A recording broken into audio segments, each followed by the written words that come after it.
Okay, welcome everyone to this webinar introducing you to the Research Master Program in Philosophy. My name is Joel Anderson. I'm the coordinator of the program, and I teach also in the program. I'm specialized in areas of ethics, social and political philosophy, moral psychology, and a variety of other topics. And with me is Julia Napolitano. Hi there, my name is Julia. I am a second year research master student here, and I specialize in epistemology, particular social epistemology. And I come from Italy. I studied in Padua before this. Right. And in the background is Hanneke Lenders. There's this discussion is being monitored, and so if you have any questions, feel free to add them at any point to the chat room. We'll be getting back to those at the end after we've done our presentation. So we're going to start just with a summary and overview of the program. It's a 2-year program, 120 European credits, with entry only in September, and it's taught in English. We usually have about 10 to 15 students coming in each year, which means with a few students abroad in the second year, there are 20 to 25 students around at any given point. So it's a lively but quite manageable size for the community. About a third come from outside the Netherlands, Italy, Britain, and various other places. And just a couple of key points to get us started with aims of the program.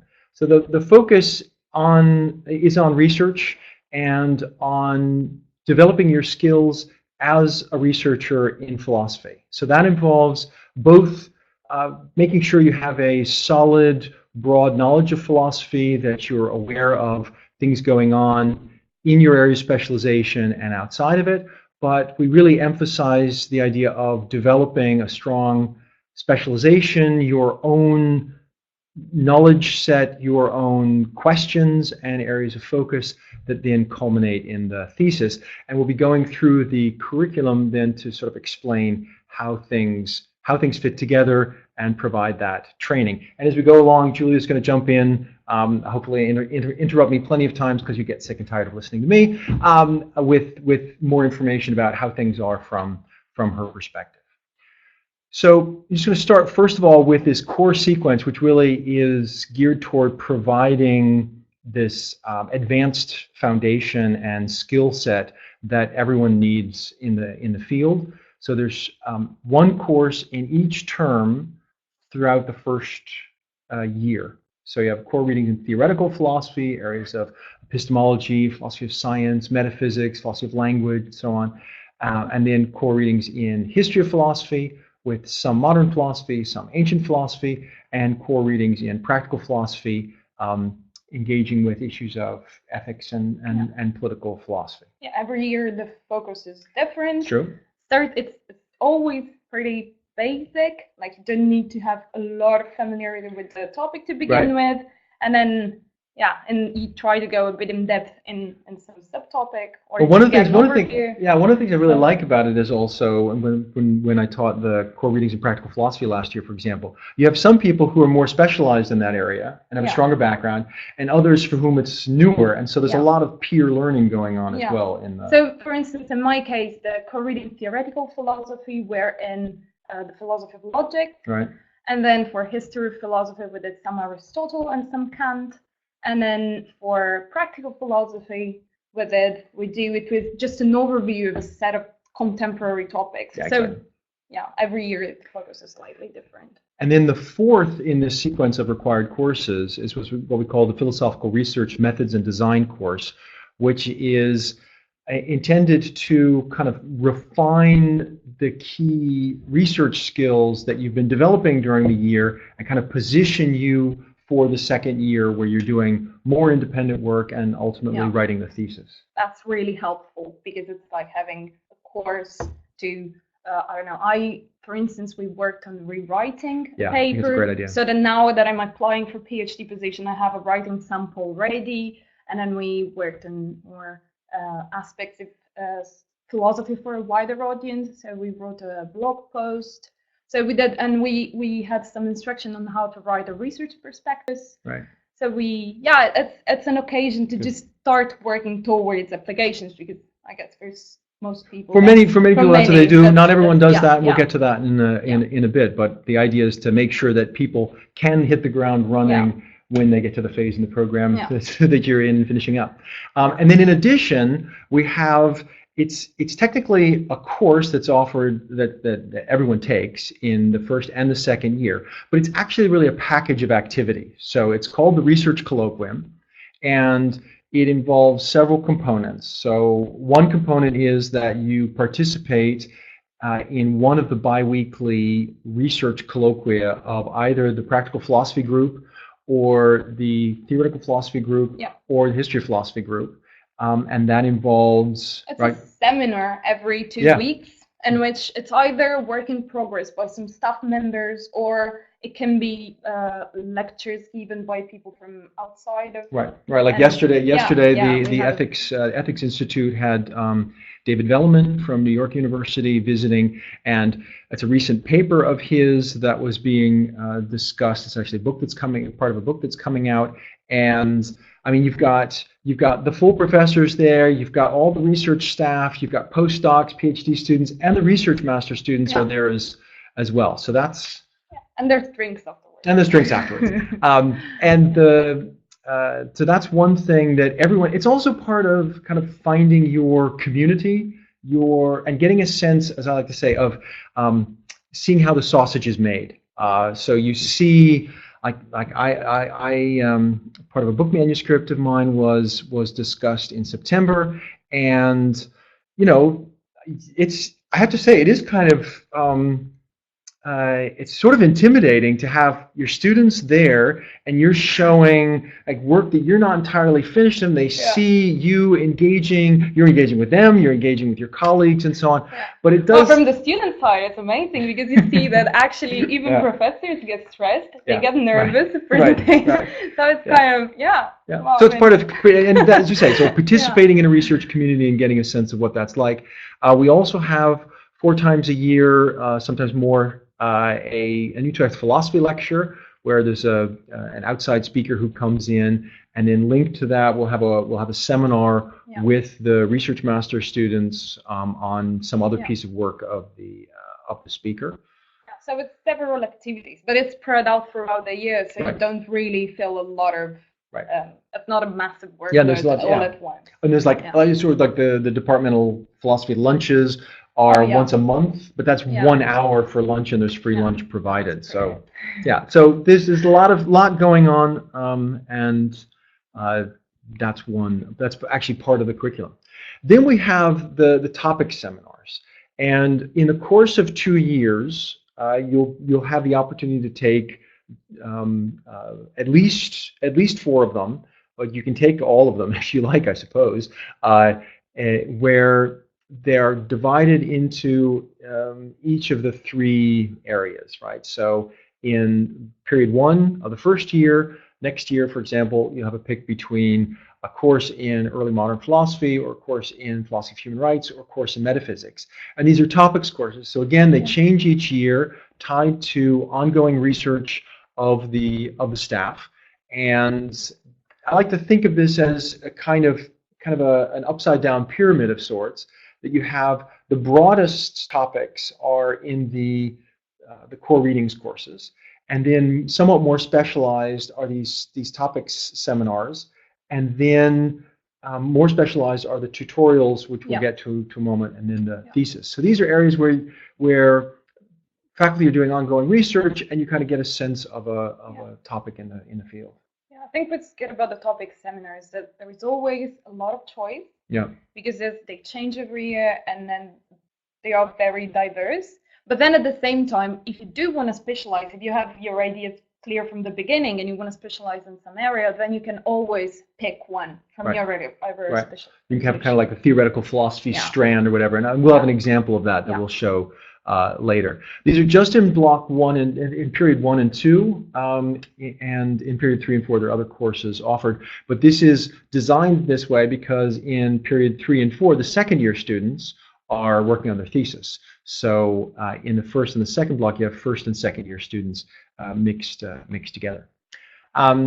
Tutorials I've mentioned. These are, I think, one of the real strengths of the program. My favorite. They're organized. Some of them are bottom up. Some of them are proposed by staff. I've got an example here of some of the titles, but I want to emphasize this is just the tip of the iceberg, right? So there's usually about 6 each year. They're often very specialized. You've done a couple of these, right? I've done 3. Yeah. And yeah, I think what's great about tutorials is that it's usually with a small number of students. No more than 5. Yeah. And with a member of the staff who's really interested in the topic. Right. And this is like the thing that you do during a tutorial much more specialized than what you would do in a normal class. And usually the paper you write ends up being something you worked on for longer and you have more interest. And often ends up being a topic for a thesis later. Yeah, that happened to me, for instance. And I think, so I've had in different experiences with the tutorials I made once. So in one case, it was a member of the staff who came to us and said, I'm working in the epistemology of conspiracy theories and I'd be interested in reading some things. Right. Would you like to do it with me? And then we have a paper at the end. And that was really interesting because then you have a member of the staff who's really interested in doing what they're doing. Yeah. And then on the other hand, in another case, me and a bunch of other students really wanted to learn more about social epistemology in general. And then we approached a member of the staff and we asked, would you be interested in reading this list of things we found and maybe make some changes to it? And then he was interested, and we ended up having another great tutorial. And one of the things I really enjoyed about it, so I did one on disability studies. And I remember I learned a lot from the research and the extra reading that the students in the class were doing, right? So it's at some level, it's a group of peers. I mean, I had a bit more background, but it really does have that kind of feeling of a little micro community focusing on a research topic. It's a really good way of getting in depth into research in such a short time because blocks tend to feel very short. Right. And next up, so a couple of other areas of the program. We'll talk about internships at the bottom there in a moment. You pick one, you can do more of these interdisciplinary research area courses because we're really very much committed to doing philosophy, in some sense traditional philosophy, but always having an eye toward what's going on in other fields, whether that's artificial intelligence or psychology or science studies and so on. And so we have these courses that you can pick from that give you a flavor for that. Second thing here are these research school seminars, which is also about expanding your horizons. If you follow the link that's there, I don't think it's actually a live link, but if you get that web page, that takes you to the research school in philosophy, the National Organization of Philosophy in the Netherlands, and they have a list of all the courses that are taught by research programs in the Netherlands. And you can pick a couple of courses off of that list for fulfilling your requirements. You can do ones in Utrecht as well, but we really try to encourage people to take advantage of these opportunities. And then there are also there's also room for further electives. You can either take additional topics courses or take courses in other departments, additional courses at other universities, and other additional tutorials and internships. And so here's we have these research internships which provide the opportunity for you to get hands-on experience doing research with a faculty member. So here's 2 examples that I followed closely. One, Janneke Droogt, who's coming back shortly from Leipzig, where she's been studying. She has a background in studies of aging, and she applied that to work being done in Teun Tielemans' project on Galenus, the ancient philosopher and physician, and she wrote a section of something that he's working on Galenus's view of health and aging. And Lutje Siffels is now finishing up an internship with civil servants at municipalities, so city government, and on their approach to ethical data management. So this is kind of a spin-off of the course that she took right here, the digital ethics course, and then she got hooked up with the Utrecht Data School and has been doing an internship there. And you've been doing one as well, or you've completed it? Yeah, completely. Right. It was for the yearly national conference of the OZSW, which is the Dutch Research School of Philosophy.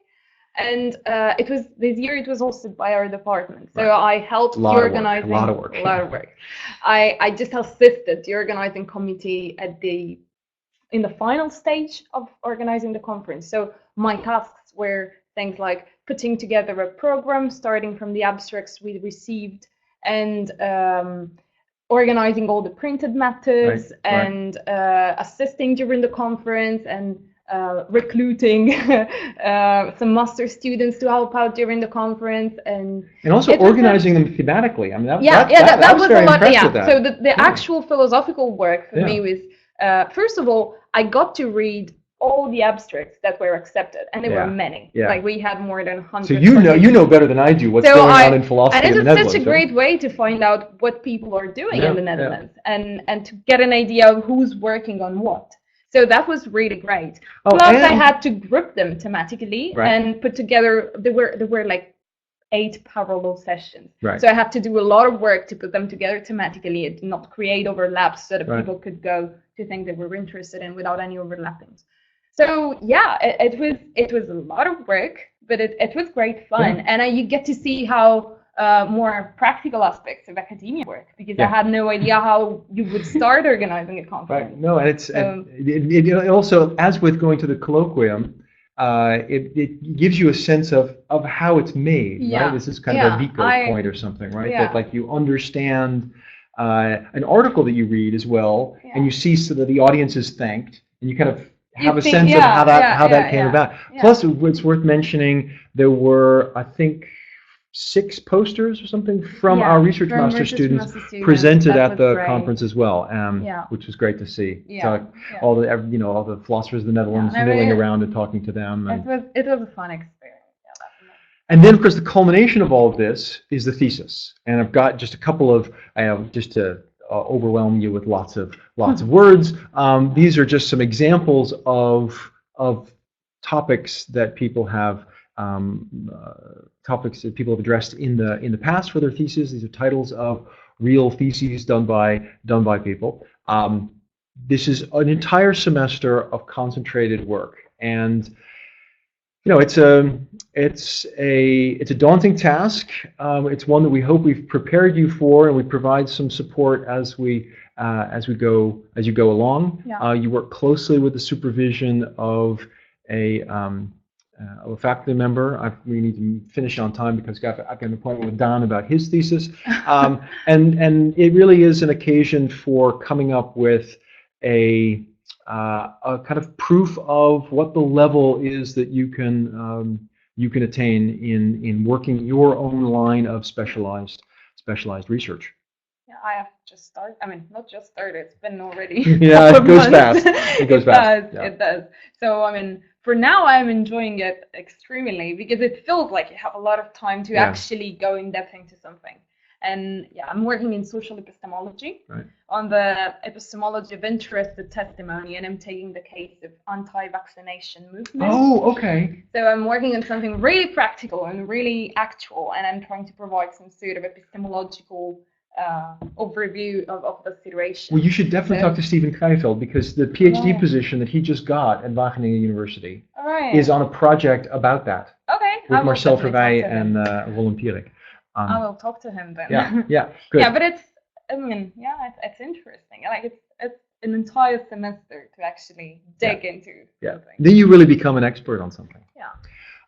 Okay, so now let's zoom back for a bit, and here's a kind of overview of the structure. If you look at this grid, you can see you've got 4 periods, or blocks as we call them, and in each one of those you're doing 3 courses of 5 EC, so that totals 160 for the year. And if you kind of follow the colors, the blue are the mandatory parts, so you've got the colloquium, you've got the core readings that I talked about, the thesis in the second year. The green are the areas where you have choice among a number of different options, but you need to pick among them. And then the yellow, that's sort of the area where you can fill in electives, internships, as we talked about, additional topics, courses, and so on. And let me just give you, so that's kind of It an is a overview. structure. Like we still have a lot of choice, Yeah. but then it gives you some sort of structure. So you know that in every block you need to do this and something like that. And I'm always a something little like that. reluctant to have like a grid like this. It Yeah, makes no, it look like there's a great deal of. no, in fact, you do have a lot of choice in filling those squares, Yeah. but then it gives you also structure in thinking about what you want to do in your program. And so here's an example of how one imaginary student has sort of gone about filling it in. So you can see how in the green area, this student was focusing more in history of philosophy, and so did philosophy of Plato and Aristotle, then German idealism, and then took the interdisciplinary research area course in history of philosophy of objectivity, and then in the second year did a course in early modern philosophy, perhaps with Chris Mainz on perception in 17th century philosophy or something, and a course in Hellenistic philosophy. And you can sort of see some of the other details, you know, an example of what a tutorial might have been like and so on. But this gives you a sense of how the courses would be distributed over someone's 2-year career in the program. You may be wondering, okay, so that's what it looks like at that level. What does it look like on a day-to-day basis? So here's an example. I hope you can all read the small letters there and can forgive. I think I copied and pasted from something. It says man in the natural order. I would have said the human in the natural order, but it is what it is. So here's a kind of, I don't know, maybe you could say something about whether this is a typical, a kind of typical week in the life of a research master student. So yeah, in general, you have 3 hours of teaching per course you're taking. Right. And it's not frontal lectures, it's seminars, so you have to prepare for those. Right. So I usually have like 3 meetings with a group of people for the courses. And there is usually 1 week, every second week there is the research colloquium. Yeah. And the other week there's usually some other activity. Right. There's always something going on, talks or Right. other events that you want to attend. And then for the rest, you have quite some time left to your own individual work. To do all the reading. Yeah, exactly.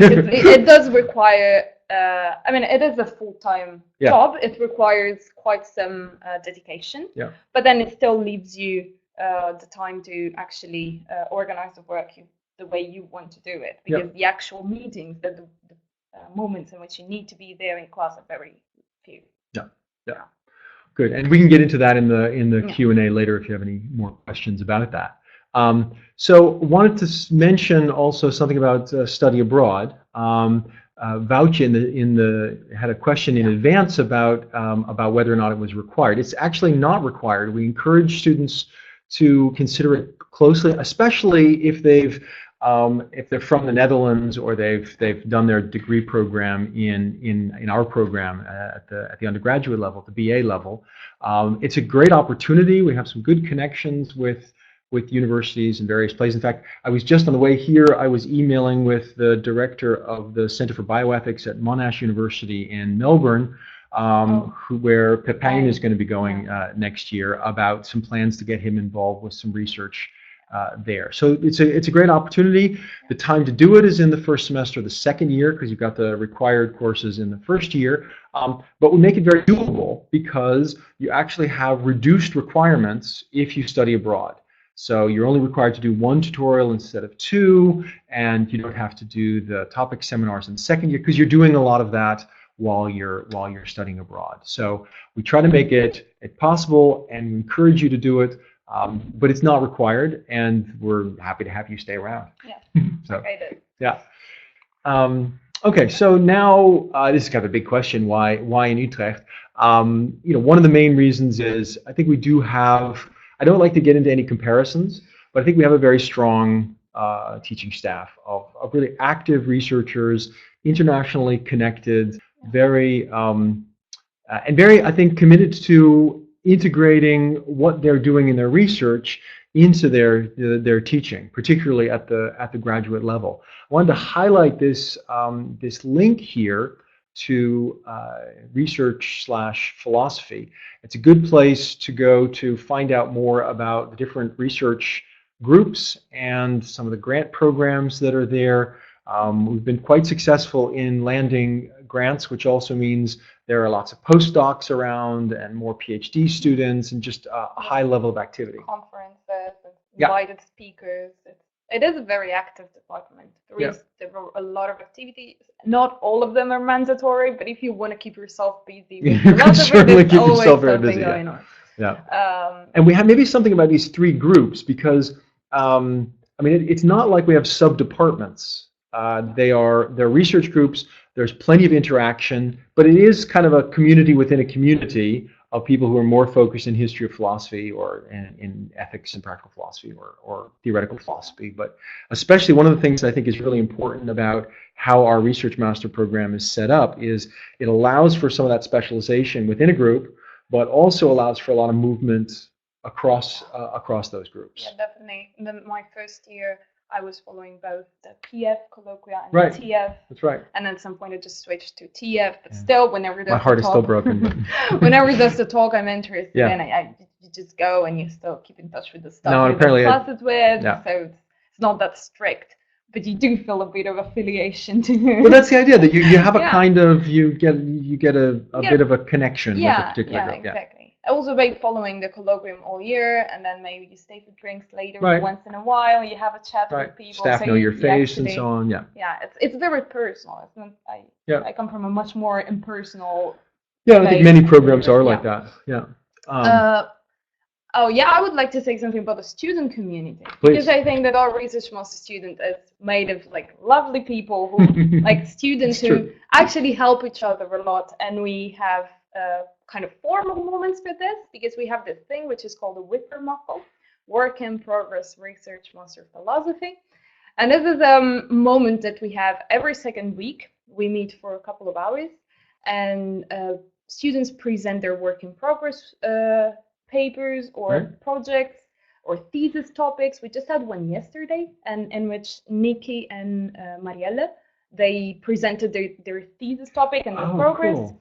But it can really be once we had the necessity to talk, for instance, about stress-related issues, and we had a session about that, or we had sessions about how to find a PhD, and we invite staff members, or we invite experts or former students, and we just talk about things. And it's just students plus invited speakers sometimes, and it can really give you a lot of support. I had it myself once. I was writing this paper and I couldn't finish it, and then I thought, okay, I'm just going to present it to the others, and I got a lot of very nice feedback. So in the end, I managed to finish it. It was good.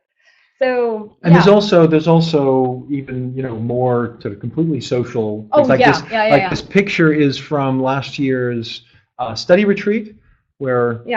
So I wasn't there last year, but the new study retreat is coming up 19th of April. So it's just we go somewhere for a few days, and staff members are also invited, and we just spend time together.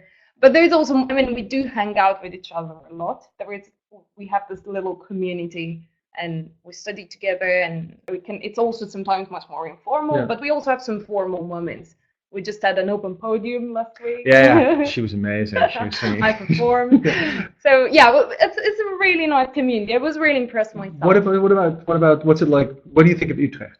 Because everybody says Amsterdam is the big city of the Netherlands. I do like the fact that Utrecht is not that big, because it's still big enough to have plenty of things to do if you want to, but it's also a very nice place to focus if you actually want to study, because you can live at a cycling distance from university, and everything is much more quiet and slow, so you can actually, if you want to focus on studying, you can definitely do that. And we have amazing facilities. The library is great, and there's a lot of study spots, so I think it's more of a student-based city. It's a very but there's, at the same time, it is a student city. So but it's also the main train station, right? So for those of you who are not familiar with the Netherlands, if you're in Utrecht, so for example, a couple hours ago, I was in Amsterdam for a workshop this morning, but I live in Leiden, and all of this is just like a half-hour train ride. That's for people used to living in Rome. It's like taking the tube. Exactly. So a couple things about what to do afterwards. The way we like to formulate what the kind of aim of the program is, we want to give you the research skills and preparation that would allow you to hit the ground running in a PhD research position. About 2/3 of our students in the past have landed paid PhD positions. Some have chosen to do other things.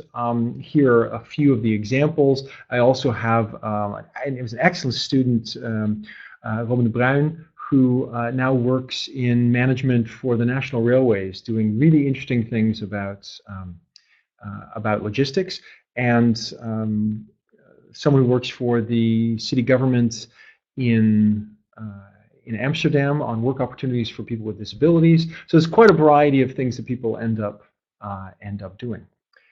So that's the exit door. Here's a couple points about the entrance door. As we get close to wrapping up here. What are we looking for? It's a demanding program. It's a program that does presuppose a pretty solid foundation in philosophy. This can't be the time in which you're doing a lot of catch up. So we have these requirements of really at least 22.5 EC of advanced undergraduate course in philosophy, 45 overall, strong grades. I mean, it's a complex package. Sometimes people come in, they've majored or they've had their primary degree in a field other than philosophy, but they've done a lot of philosophy, and we take that into consideration and so on. If you have any questions about this, it's best to email me separately about that. Did want to highlight something else about two things actually about the application process. One is, when you write your motivation letter, it's important to give a sense of what your sense is of how you would fit in with the research that's being done in the program. That's why the link that I mentioned earlier, and I'll be posting it again in a second, is so important. Find out kind of what kind of philosophy we do here, how you might fit into that.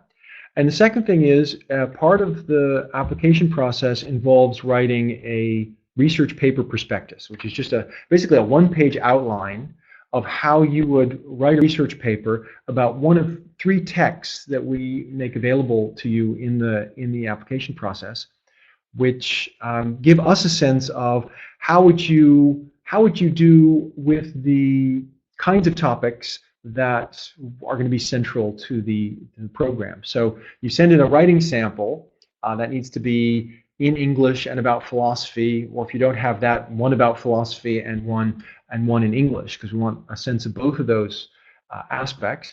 But that can sometimes be an area that we're not doing as much work in, and so we want to make sure also get a sense of your writing skills on one of these other topics. These are the deadlines. So for students outside the EU, the 1st of April is the deadline. 1st of June is the deadline for people in the Netherlands and in Europe.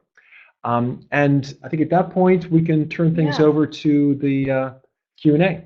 Yeah, and I think it's we can remind you that you can actually type the questions in the chat box. Good. And then we'll take these from there. So one of the questions I think I've already addressed about the exchange program, and that it's not required but is encouraged. There was also a question that was posted in advance about doing the bachelor's degree in another subject. Again, that's possible. Yeah. So I think there were few questions for me. Oh, go for it. Of course. So, what was my favorite course of the program and why? So definitely my favorite course of the program was the tutorial in the epistemology of conspiracy theory. Yeah. And this was for 2 reasons. First, Daniel Konitz, who taught that tutorial, is now at the moment working in this area, and he's also one of the other 2. He's the other tutor in the research master program. So he didn't start his research too long ago. So he was genuinely interested in hearing what research, we thought of the papers, and the discussion was really interesting. So I think that, I mean, he's an amazing teacher too. So I really like that for that reason. The second reason is that I really like the topic. I mean, it is a pretty cool topic because it's actual, and at the same time, I'm more interested in theoretical philosophy than I am in practical philosophy. But that is still a way of taking theoretical philosophy down to earth. So I really like that. And then it ended up being kind of my way towards my master thesis. So yeah. Maybe one of the what would be your favorite topics course? My favorite topic course, and it's not because Joel is here, Oh. but it was the topic course of moral philosophy. That was fun with Hanno. With Hanno, yeah. That was fun, and it was in two different aspects of moral moral psychology. Yeah. And there was the more practical part, and there was a more meta-ethics based part with Hanno. And I really like that. The class was really big. There were a lot of students from applied ethics too. But that was also good because for once we got a larger seminar. I'm talking about like 30 people, right? Which is really huge for us. I'm used to having class with no more than 15. And what was fun, I thought it worked well actually also to break up into a group. And people there were people from history and philosophy of science. So it was a really mixed group, but then it really added to the discussion. I'm glad to hear that. So also, just before I forget, there was this question also that came in from Yvonne earlier about economics. There's an economics ethics course that's actually offered out of the Applied Ethics Master's Program. There are a number of courses offered that the research master students can take as electives. And there are a number of colleagues who are kind of interested in political institutions, and ethical questions as they relate to the domain of economics. So, for example, the appropriateness of using markets to determine the allocation of healthcare resources. So those kinds of issues are central, but there's Ingrid Robijns, professor of ethics of institutions, does have a PhD in economics, did her PhD with Amartya Sen, but it's not like you're running into a lot of technical papers in economics. I've never taken any courses. I guess if you want to specialize in something like that, you can do it through tutorials. Yeah, well, and the institution's think tank actually does have a number of people from multidisciplinary There's no economics. mandatory requirement about that. No, absolutely not. So another question for me. Do I know what I want to do after? I'm applying for PhD position. Yep.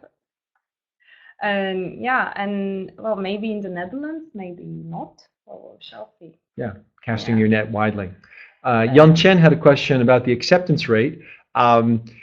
It's about half of the students who at least start the process of applying. At some points they get the advice not to continue with it, and so it's about half that are accepted. But we get very high quality applicants. So I'm not sure how much to make of any kind of acceptance rate numbers, but maybe that gives you some indication. It is well, I mean, it's a talented group. I felt it's very challenging because you're surrounded by super smart people who study really hard, and then I mean it's also really interesting. I think I have improved a lot in a lot of things just by one of the things I noticed, I'm noticing, I don't know if it's this year in particular, but there's just a lot of interaction. I was talking to Charlie yesterday, and he, when you hear him talk, what he's saying is like, oh yeah, when you bring that up, I was just talking with with Wim about this issue, and so a lot of this kind of cross-pollination of ideas. Not everybody. Some people are more kind of hoeing their own row. But I told you that this is part of having this student community. Yeah. We're not too many because, I mean, I think excluding the people who were abroad, now we're a community of, what, 15 students actively in Utrecht? Between 15 and 20. So it's not really 20. Yeah. So it's not really big, but then you still get to, I mean, we hang out with each other. We have these meetings. You have the Wippermovel. You get to see what people are doing. We have sometimes drinks together, and in all this, you never stop. I mean, sometimes we do stop talking about stuff, but we often you talk about something else, right? But then you're always challenged because people just bring up new things that you didn't know, and they give you suggestions on the things you're doing. It is really, really nice. Yeah. I'll take this question from Marika about whether a master's degree makes a difference in my chance of getting into this master's degree program. So if the question is the fact that a degree program that you did outside of philosophy, the fact that it's at a master's level, does that help? Absolutely, because we're also looking for people who can demonstrate that they have the skill set to be able to do the work, write the papers, and so it's a lot of writing. It's a lot of reading, and so any indication you can give, not just of your philosophical background, but also of your writing ability and experience doing that is helpful for application, for entrance. Yeah. Carlin, I'm not sure I'm pronouncing this correctly. Carlin, yeah. Carlin. She asks if, in my experience, it is doable to have a part-time job on the side. Well, I'm not gonna lie, I think it's gonna be hard. Yeah. Because this master's program, it is a lot of fun, but it's also a lot of hard work. Yeah. And I mean, it's meant to be a full-time job. So I would say that I spend on average 8 hours a day, 5 days a week. Yeah. Plus, during the weekend, I try to do some extra work because I'm trying to apply for PhD positions. So I think if I had a part-time job, that would be difficult. I think it would be doable, but it would be. Well, it depends on what part-time means, right? Yeah. I mean, if and it also depends on how much you want to invest in the program. I mean, a lot of people are working a little bit, right? Yeah. Of course, if you work for 2 nights during the weekend, Yeah. I think that is perfectly doable. But I think it also depends on how much you want to take from this program, because as we said before, there's a lot of mandatory things, and then you could probably just do the mandatory things and work on the side. If you also want to go to some extra conferences. And you want to, I don't know, I've been to many conferences this year. If I had a part-time job during the weekend, I wouldn't have been able to do that. So, and I think it's there doable, are rewards. There are rewards that come from that, right? The fact that you're like fully engaged with it also means that you're getting more of a return on the time you put in, because there's this kind of synergy going on. There's a question we mentioned at the beginning about a third of the students in the program are from outside of the Netherlands. And how many are we in total? I think at this point, 25 active students. All right. Yeah. Let's see, any other questions? Or otherwise we'll just start talking about, let's see, is there anything else we missed? Yeah, I don't know. I can emphasize something about my personal experience. Talk about myself. Okay, and then we can wrap up. So I think that the thing I learned the most in this master's program, now I'm towards the end of it, and I had already done a master's before this, a bachelor and a master's in philosophy. And I think what this program gave me is strong writing abilities. Yeah. I started, and I was a bit struggling with deadlines and writing papers, and now I feel like I'm a machine. I can just write a paper, and I actually have fun doing it. So I think definitely it is focused on writing, and it is a lot of hard work. But you definitely improve, and this is something that I really alter this program. Oh, one thing maybe we forgot to mention was, I mean, we're both from outside the Netherlands originally. Can you get by in the Netherlands? I mean, ik kan in wel Nederlands praten. So I can speak Dutch, but you can get by. Yeah, there's no problem. I understand Dutch, and now this is my 3rd year here, so I do understand and I speak a little bit, but I think you can definitely do everything without speaking any Dutch. Right. And just my perspective, I've been in the Netherlands now for 12, 13 years, more. I taught previously at Washington University in St. Louis, my graduate work at Northwestern University, did an undergraduate at Princeton University. As I sort of look and compare the quality of the students here, it's definitely on a par with other graduate students that I'm familiar with in the U.S. It really is a very high level of discussion, and it's a joy to work with these students. It's great. All right. So I think I will wrap up there. If you have any further questions, you'll be able to access this webinar, a recording of it afterwards if you want to look at it again. And I think participants will be getting an email about further information, including these links that are on the screen now. So thank you for attending this. Thanks to you, Julia, for helping me out with this, and look forward to receiving your applications in the future. Bye.